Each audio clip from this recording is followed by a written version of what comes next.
Do you want me to put English subtitles or is it fine without them? No, it's okay. Okay.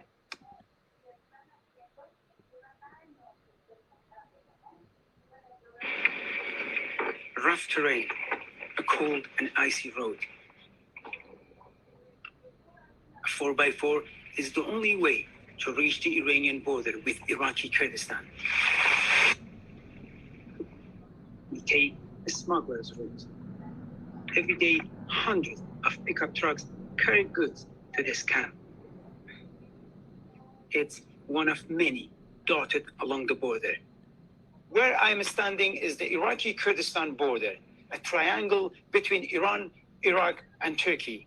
Every day, hundreds of Iranian Kurds, young and old, cross the border to pick up a load of goods to carry back to Iran. But it's a long, dangerous, and difficult journey. These smugglers are from poor Kurdish towns and villages in Iran. I meet Khizr, a 70-year-old father of 5. زن و بچه نو یک لقمه پیدا کنی الان اومدین اونجا این لیستگر میزنم 100 تومان میدون به من 100,000 تومان 100 تومان میدن به من میبرم اونجا از اونجا کریم ماتور کریم آشین اینا میدم برای من هفته 6,000 تومان میمینه 2 months ago, Khizr had a stroke. Now he has a tooth infection. لازم عمل کنم من الان میرم عملش میکنم میگه 150 میلیون تومان بده پول ندارم برم کنم درست کنم They're challenging me if I can carry this load, so let's give it a try. He's 70 years old. I am almost half of his age. So let's see if I can carry it for a... Okay.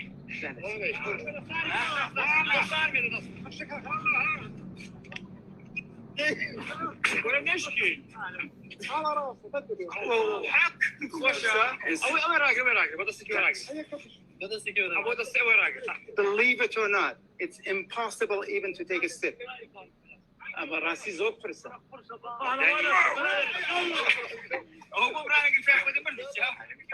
The region was always neglected, but Western sanctions against Iran have made it worse. هیچ کاری نیست مثلا تو کردستان کارخونه نیست کارخونه نیست مثلا چیکار کنی Ali is also 70.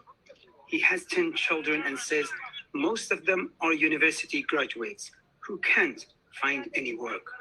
والله تقریبا 50 تومن 40 تومانی تو 40,000 تومان. چی میتونی با 40,000 تومان بخری در ایران؟ والله اینجا باشه دیگه که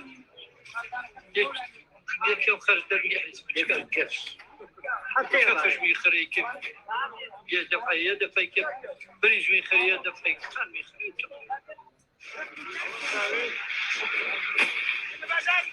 The smugglers sometimes, but most of the time they have to take illegal routes through minefields. چند دفعه مردم کشته شدن از رگای قاچاقی میرن میکشن یه پا میشن سرما میبره Kurdish human rights groups say more than 100 smugglers have been shot dead by Iranian border guards just in the past year.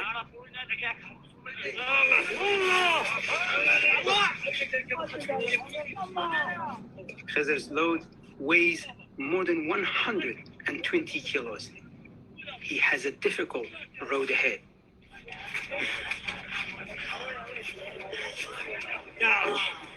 The Islamic Republic of Iran says these people are hurting the economy. But for Khizr and thousands like him, it is the only way to feed their families. Jill Gol, BBC News, on the Iraq-Iran border.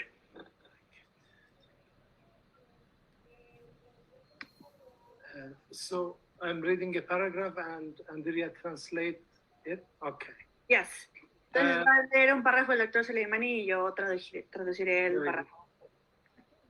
Thank you very much for the invitation. So by way of talking about Kolbari, I'm going to talk about Kurdish-State relation in Iran.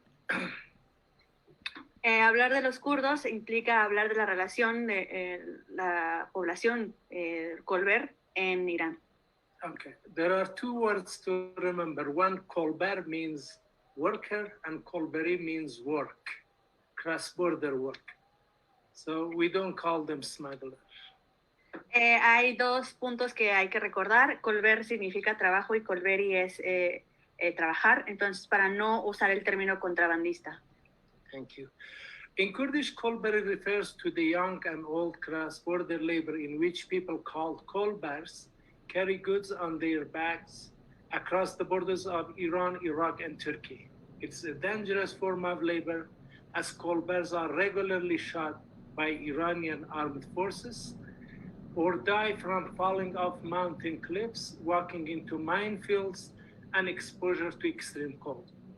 Kolbari as a phenomenon evidences an entrenched development in Kurdistan, which is the byproduct of exceptional security conditions created by the state itself. En kurdo, Kolberi se refiere al trabajo transfronterizo de jóvenes y mayores, en el que las personas llamadas Kolbers transportan mercancías a sus espaldas a través de las fronteras de Irán, Irak y Turquía. Es una forma peligrosa de trabajo, ya que las fuerzas fronterizas de Irán, Irak y Turquía disparan regularmente a los Kolbers que mueren al caer de los acantilados de las montañas y tienen que caminar hacia los campos repletos de minas y exponerse al frío extremo. Kolberi como fenómeno da evidencia a un subdesarrollo arraigado en Kurdistán, que es el subproducto de condiciones de seguridad excepcionales creadas por el propio Estado.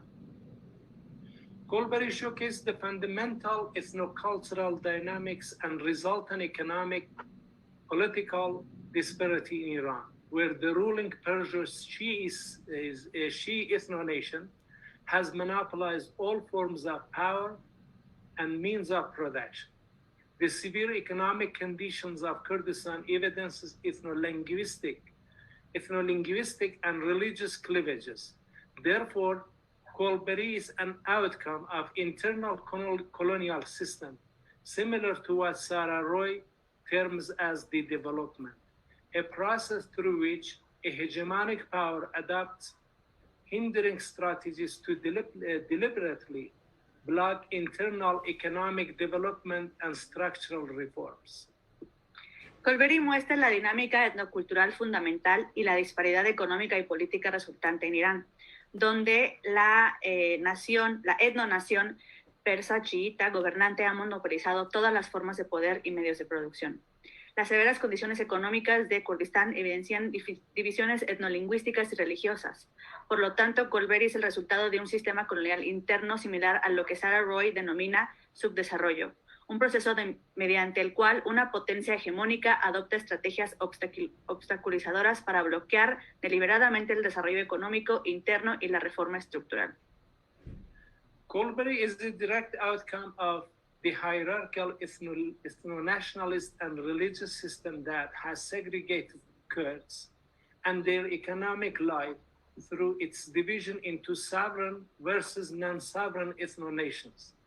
Kolbari is an economic situation, but it is first and foremost a symptom of a broader political, juridical, and cultural context of Iran, which has given birth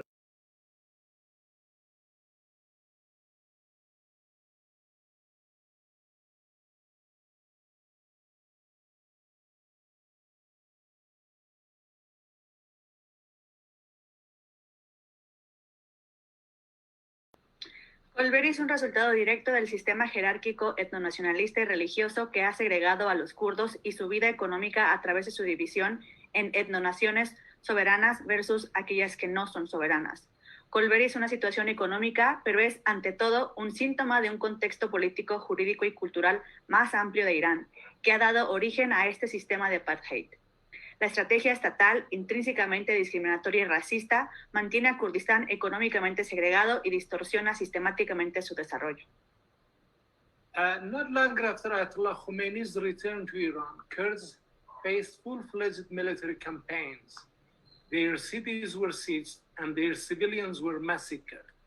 What the Islamic Republic calls Fath Kurdistan, or the conquest of Kurdistan, began right after the 1979 revolution. It ushered in a new era of political enclosure and economic breakdown, and soon was exacerbated with the 8 years of Iran-Iraq war in the 1980s. The war helped the regime to consolidate its power and became a pretext for greater militarization of Kurdistan and turning it into a combat zone. The militarization facilitated the Islamic Republic's internal colonial project through military project and expansion, land seizure, water transfer, cultural domination, and intense form of ethno-religious economic development. Poco después del regreso del Ayatollah Khomeini a Irán, los kurdos se enfrentaron a campañas militares en todas cuestiones. Las ciudades fueron sitiadas y sus civiles masacrados. Lo que la República Islámica llama Fatah Kurdistán o Conquista del Kurdistán comenzó justo después de la Revolución de 1979. Marcó el comienzo de una nueva era de cerco político y colapso económico, y pronto se exacerbó con los 8 años de la guerra Irán-Irak en la década de los 80. La guerra ayudó al régimen a consolidar su poder y se convirtió en un pretexto para una mayor militarización de Kurdistán y convertirlo en una zona de combate. La militarización facilitó los proyectos coloniales internos de la República Islámica a través de proyectos militares y expansión. La toma de tierras, la transferencia de agua, la dominación cultural y una forma intensa de desarrollo económico, étnico, religioso. Throughout the Iran-Iraq war, Kurdish cities were were under constant airstrikes and bombardments, consequently raising livestock. One of the main pillars of Kurdistan's rural economy was mostly decimated. Significant spaces of Kurdish economic activities such as farming or farms, gardens, gardens and pastoral lands were turned into minefields. During the war, the state planted millions of landmines, more than 60 million of which remain uncleared, disrupting traditional practice of farming and raising livestock. While the state devastated the economic life of rural Kurdistan, it made no investment in any infrastructure or alternative employment opportunities in any other areas. Even for employment in the public sector, the state pursued the policy of disindigenization. The public sector employment was also used to co-opt Kurds in the state's expansionist project in Kurdistan. Durante la guerra Irán-Irak, las ciudades kurdas sufrieron constantes ataques aéreos y bombardeos. En consecuencia, la cría de ganado, uno de los pilares principales de la economía rural de Kurdistán, fue diezmada en su mayor parte. Espacios importantes de actividades económicas kurdas como granjas, jardines, huertos y bodegas y tierras de pastoreo se convirtieron en campos de minas. Durante la guerra, el Estado plantó millones de minas terrestres, más de 16 millones de las cuales permanecen sin limpiar, lo que interrumpió las prácticas tradicionales de agricultura y cría de ganado. Si bien el Estado devastó la vida económica del Kurdistán rural, no invirtió en infraestructura u oportunidades de empleo alternativas en otras áreas. Incluso para el empleo en el sector público, el Estado siguió la política de desindigenización. El empleo del sector público también se utilizó para cooptar a los kurdos en los proyectos expansionistas del Estado en Kurdistán. Unlike the sovereign Persian community, Kurds have been systematically marginalized. In some subtle ways, the Islamic Republic's practice resembles that of South African apartheid regime. The Persia-Shia ethno-nation, through its use of double game of sovereignty, articulates the discourse of belonging, sets the rule for the moral community, and uses the very discourse of inclusion to marginalize what the state calls, quote, ashrar, deviant, unquote, Kurds economically, culturally, and legally, marginalizing the non-sovereign Kurdish community and regulating their dispossession resembles the continuing policies of the apartheid regime in constituting policies of the apartheid regime in South Africa. A diferencia de la comunidad persa soberana, los kurdos han sido marginados sistemáticamente. En algunos aspectos sutiles, la práctica de la República Islámica se asemeja a aquella del régimen del apartheid de Sudáfrica. La etnonación perso-chiita, a través de su uso del doble juego de soberanía, articula el discurso de pertenencia, establece las reglas para la comunidad moral y utiliza este mismo discurso de inclusión para marginar lo que el Estado llama, entre comillas, ashrar o desviación, los kurdos desviación de los kurdos. La economía y la cultural ilegalmente hace que esta comunidad kurda no soberana y la regulación del despojo se asemeja a lo que las políticas constitutivas del régimen del apartheid en Sudáfrica aplicaba. In South Africa, the core of the apartheid policies was founded on discriminatory law regarding ownership, access to resources, and occupying the property. In Kurdistan, the systemic development policies of the Islamic State approximates the strategies of the South African apartheid regime for dispossessing the Black community. The Islamic Republic has been destroying farming, thwarting raising animals, depopulating rural areas through building enormous dams, and transferring natural resources such as water and rivers, to non-Kurdish Shi'i regions. Such strategies evidences the Islamic Republic's plan for radical transformation in Kurdistan and complicating Kurdish livelihood on the other side of the border, in the Iraqi side. While the Islamic regime has kept other Iranian borders relatively open to international trade, through the securitization of Kurdistan, it has suppressed Kurdish economic activities and violently dealt with those who use their own body for cross-border labor. En Sudáfrica, el núcleo de las políticas del apartheid se basó en leyes discriminatorias sobre la propiedad, el acceso a los recursos y la ocupación de la propiedad.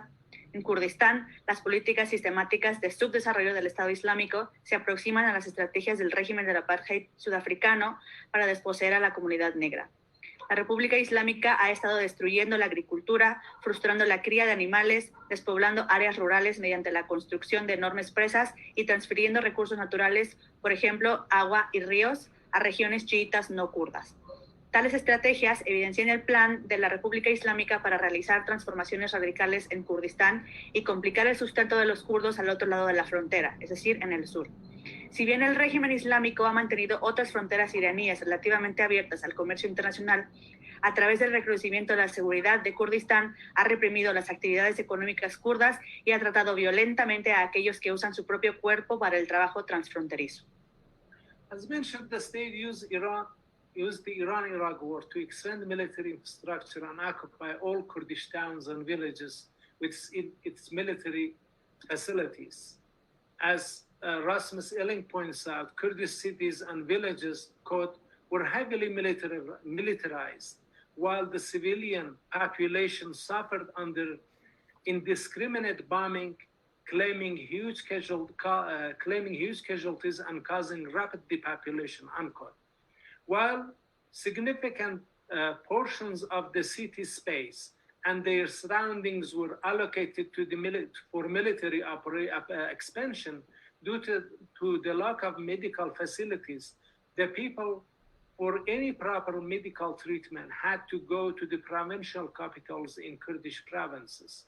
Meanwhile, the state's militarization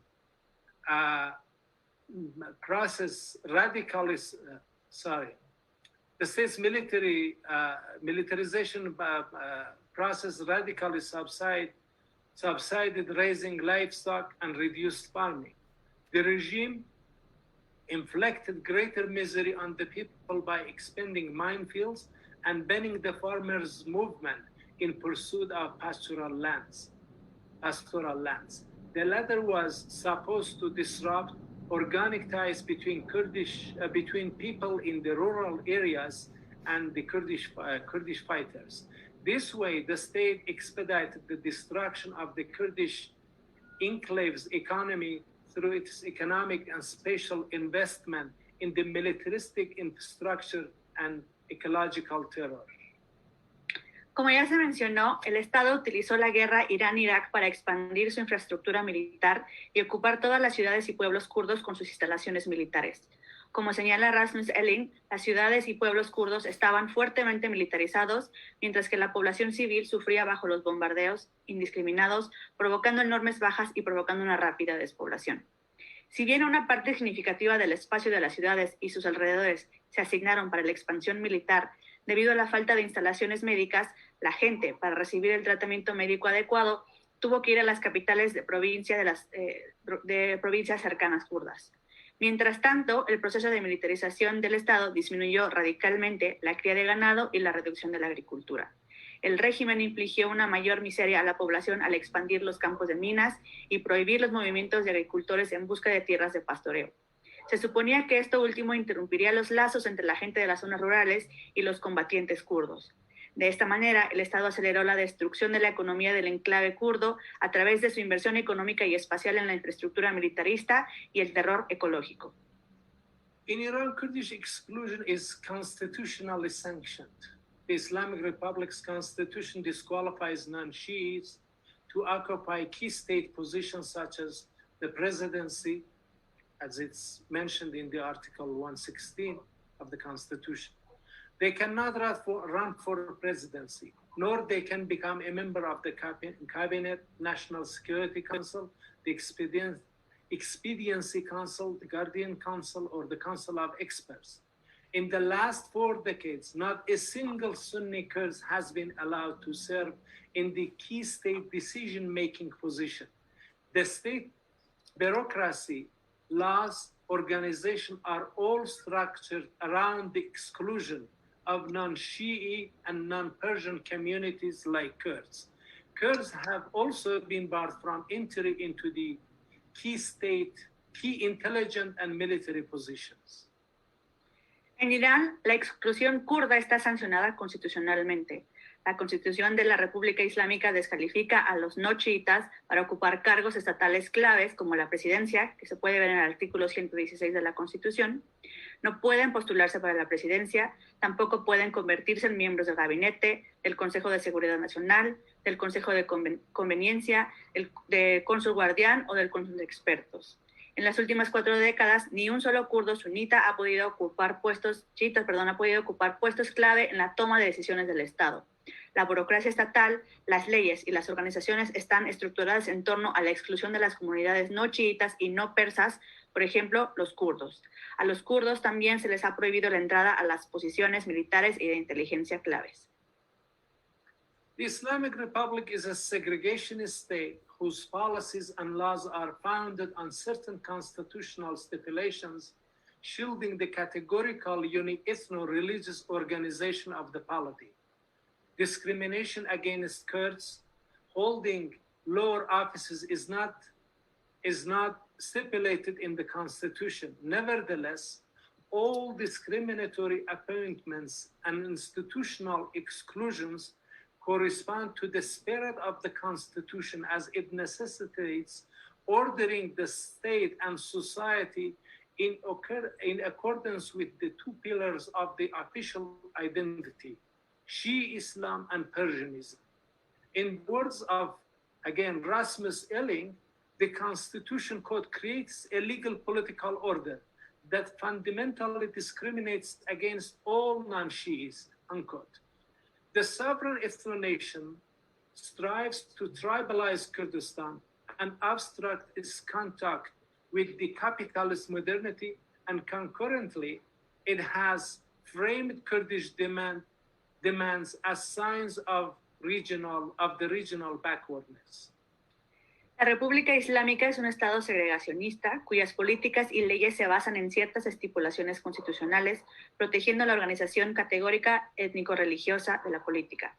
La discriminación contra los kurdos que ocupan cargos inferiores no está estipulada en la Constitución. Sin embargo, todos los nombramientos discriminatorios y la exclusión institucional corresponden al espíritu de la Constitución, ya que requiere ordenar el Estado y la sociedad de acuerdo con los 2 pilares de la identidad oficial, el Islam chií y el persa. Retomamos nuevamente a Rasmus Elling, que dice que la Constitución crea un orden político legal que discrimina fundamentalmente contra todos los no chiitas. La etnonación soberana se esfuerza por tribalizar Kurdistán y obstruir su contacto con la modernidad capitalista y al mismo tiempo ha enmarcado las demandas kurdas como signos del atraso regional.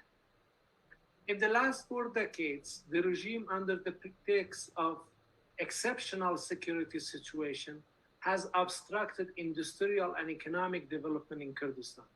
This reality is evidenced by the fact that there is only one sugar factory built in 1968 in the entire Kurdish inhabited regions of West Azerbaijan. The state has used the discourse of the security situation in Kurdistan to expand and reinforce non-Kurdish control and to fracture Kurdishness, both geographically and politically, and B, to transfer the region's natural resources to non-Kurdish ones and to perpetuate its development policies in Kurdistan. In this sense, the state's policies in Kurdistan are also comparable with that of South African apartheid regime, where the PACT government of 1934 laid the foundation for the apartheid system by initiating its job control and reservation policies. These policies were fundamental for the discriminatory distribution of resources, dispossessing Black farmers, and reducing their wage on products. In South Africa, such policies turned Blacks into unskilled and semi-skilled cheap labor forces who were eventually compelled to flock to the wide industrial zones. Similarly, in Kurdistan, the Islamic Republic's development and colonial dispossession policies have produced 3 types of cheap and unskilled labor force: migrant, seasonal labor, and Kolbari, which we saw the movie about them. En las últimas 4 décadas, el régimen, con el pretexto de una situación de seguridad excepcional, ha obstruido el desarrollo industrial y económico en Kurdistán. Esta realidad se evidencia por el hecho de que solo hay una fábrica de azúcar construida en 1968 en todas las regiones habitadas por los kurdos de Azerbaiyán Occidental. El Estado ha utilizado el discurso de la situación de seguridad en Kurdistán, A, para expandir y reforzar el control no kurdo y para fracturar el kurdo tanto geográfica como políticamente. Y B, transferir los recursos naturales de la región a los no kurdos y perpetuar las políticas de subdesarrollo en Kurdistán. En este sentido, las políticas estatales en Kurdistán también son comparables con las del régimen del apartheid sudafricano, donde el pacto del gobierno de 1934 sentó las bases para el sistema del apartheid al iniciar sus políticas de reserva y control del empleo. Estas políticas fueron fundamentales para la distribución discriminatoria en recursos y despojar a los agricultores negros y reducir sus salarios y productos. En Sudáfrica, tales políticas convirtieron a los negros en manos de obra barata no calificada o semicalificada, que finalmente se vio obligada a acudir en masa a las zonas industriales blancas. De manera similar, en Kurdistán, las políticas de subdesarrollo y desposesión colonial de la República Islámica han producido 3 tipos de mano de obra barata y no calificada: migrantes, trabajadores estacionales y Kolbari, que fue lo que vimos en el video. Since the early 1980s, the state armed forces have determined Kurdish political life, legal culture, or investment in civil infrastructure, and yet they enjoy an absolute lack of public accountability. Over the last 3 decades, quote, the Islamic Republic has turned all Kurdish cities into a big military garrison, unquote. I'm quoting actually Voice of America. Currently in Kurdistan, Persian and Shia military personnel makes 2 to 3% of the population of every Kurdish city. This in addition to the fact that over 50% of the state bureaucracy comprises of non-Sunni, non-Kurds. The presence of the state in Kurdistan is mostly in the form of its military. As a league, again, describes it, Kurdish regions, quote, have been administered from military bases and through martial law. and economic investment has often focused on military infrastructure. Since locals' relation with the central authorities were thus often conducted through military representatives, the circumstances further cemented a feeling of being under occupation among the Kurds, unquote. The state armed forces functions like all occupying forces around the world, constantly expanding their security and surveillance nets. Through well-planned expansion strategies, they expand Shi'i Persianism and increasingly reduce symbolic and physical manifestations of Kurdishness. Desde el principio de la década de los 80, las Fuerzas Armadas estatales han determinado la vida pública, la cultura legal o la inversión en la infraestructura civil kurda y, sin embargo, disfrutan de una absoluta falta de responsabilidad pública. Durante las últimas 3 décadas, la República Islámica ha convertido a todas las ciudades kurdas en una gran guarnición militar. Actualmente, en Kurdistán, el personal militar persa y chiita representa el 2 al 3% de la población de cada ciudad kurda. Esto se suma al hecho de que más del 50% de la burocracia estatal está formada por no sunitas o no kurdos. La presencia del Estado en Kurdistán se basa principalmente en sus fuerzas armadas. Como lo describe Elling, las regiones kurdas se han administrado desde bases militares y mediante la ley marcial, y la inversión económica a menudo se ha centrado en la infraestructura militar. Dado que las relaciones de los lugareños con las autoridades centrales a menudo se llevan a cabo a través de representantes militares, estas circunstancias cimentaron aún más la sensación de estar bajo ocupación entre los kurdos. Las Fuerzas Armadas estatales funcionan como todas las fuerzas de ocupación del mundo, ampliando constantemente sus redes de seguridad y vigilancia. A través de estrategias expansionistas bien planificadas, expanden el chiismo persa y reducen cada vez más las manifestaciones simbólicas y físicas del kurdo. The segregationist policies of the Islamic Republic are not limited to the aforesaid ones. The state mobilizes its educational system for Persian-Shiification and the advancement of its ethno-religious development in Kurdistan. Scholars of South African apartheid inform us that the apartheid policies require separate legal educational system designed to perpetuate an inferior Black education.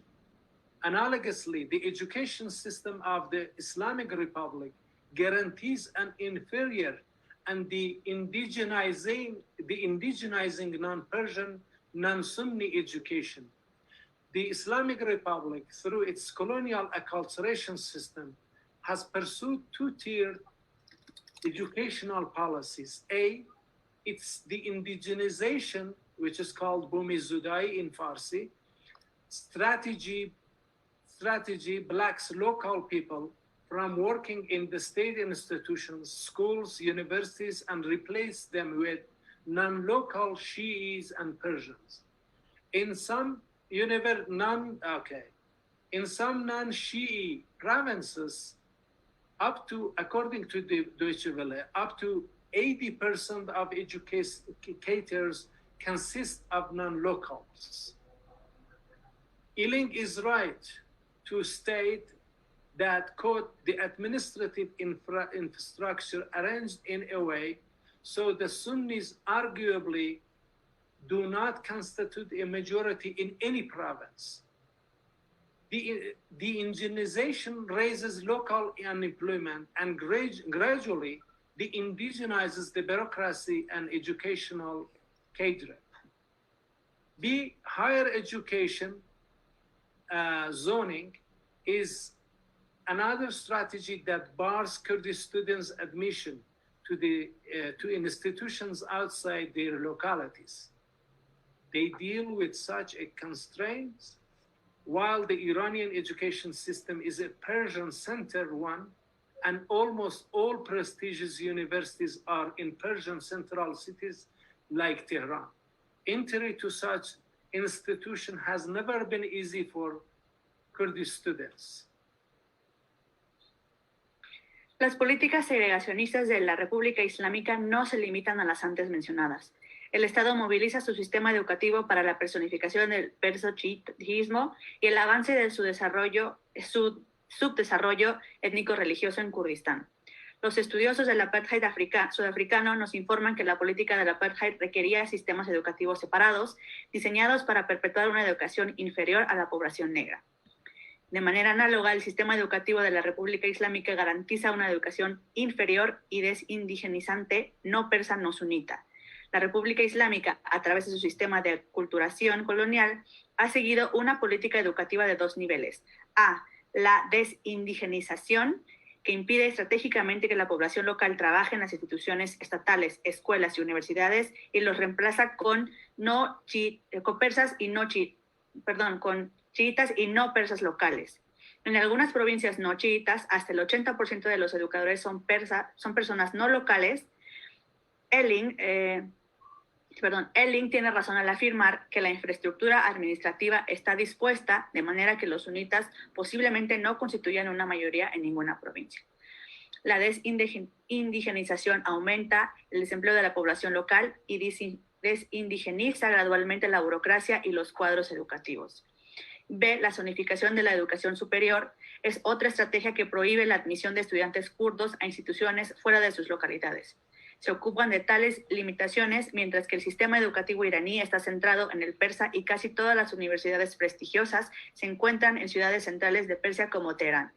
El ingreso a tales instituciones nunca ha sido fácil para los estudiantes del Kurdistán.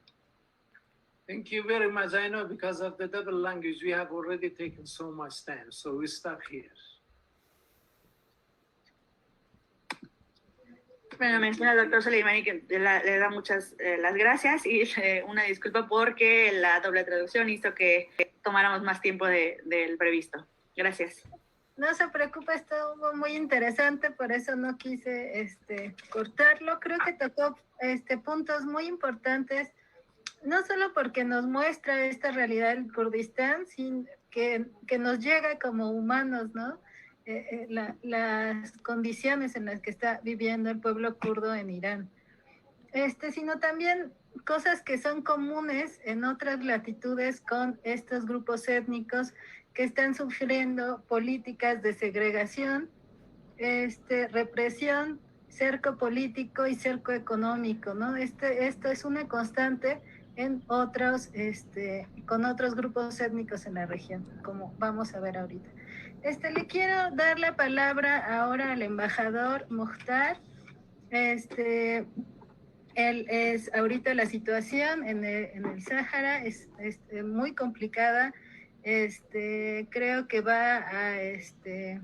nos va a enriquecer mucho su ponencia en un momento muy complicado para el Sáhara el Sáhara, la República Saharaui, que ya lleva muchos años luchando por su independencia, y ahora después de este anuncio de Estados Unidos de reconocer como para Marruecos al Sáhara, la